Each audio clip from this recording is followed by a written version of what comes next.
సంవత్సరాల తరబడి ఎన్ని మందులు వాడినా మీ మోకాల నొప్పులు తగ్గట్లేదా? ప్రాణ పెయిన్ క్లినిక్ లో అత్యాధునిక చికిత్స. ఏపీలో అధికారంలోకి వచ్చిన కూటమి సర్కార్ కీలక నిర్ణయాలు తీసుకుంటూ ముందుకు సాగుతుంది.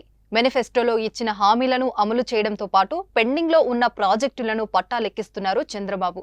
గత టీడీపీ హయాంలో ప్రారంభించి వైసీపీ హయాంలో పక్కన పెట్టిన వాటిపై తిరిగి దృష్టి సారిస్తున్నారు. తాజాగా రాష్ట్రంలో పేద ప్రజలకు రాష్ట్ర ప్రభుత్వం శుభవార్త అందించింది.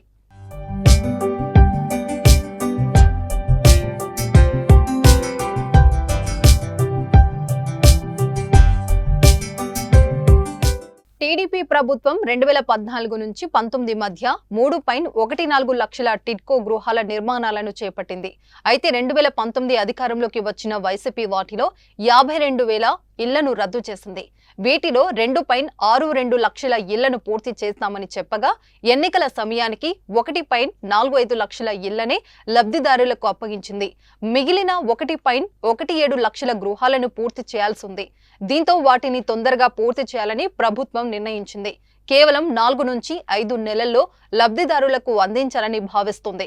మొత్తం 5,070 కోట్ల రుణాలు ఇచ్చేందుకు హడ్కో గ్రీన్ సిగ్నల్ ఇచ్చినట్టు తెలుస్తుంది. రాష్ట్ర వ్యాప్తంగా ఇప్పటి వరకు టిడ్కో ఇళ్లు ఎంతవరకు పూర్తయ్యాయి, ఏ దశలో ఉన్నాయి, ఈ పెండింగ్ టిడ్కో ఇల్లు పూర్తి చేయడానికి ఎంత ఖర్చు అవుతుందనే వివరాలను నివేదిక రూపంలో అందజేయాలని హడ్కో అధికారులు కోరారు. దీనిపై ఇప్పటికే కసరత్తు పూర్తి కాగా మరో 2 రోజులలో నివేదికను హడ్కోకు అందించబోతున్నారు. గతంలో నిధుల కోసం హడ్కోను 2 ఏళ్ల పాటు వైసీపీ సంప్రదించగా ఫలితం రాలేదని, నిధులు మంజూరు చేయలేని టీడీపీ శ్రేణులు చెప్తున్నారు.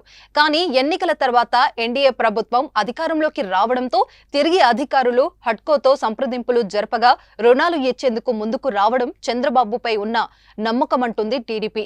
ఏదేమైనా పేద ప్రజల ఇల్లు తొందరగా పూర్తి చేసి వారికి అందిస్తే అభినందనీయమే అని అన్నారు.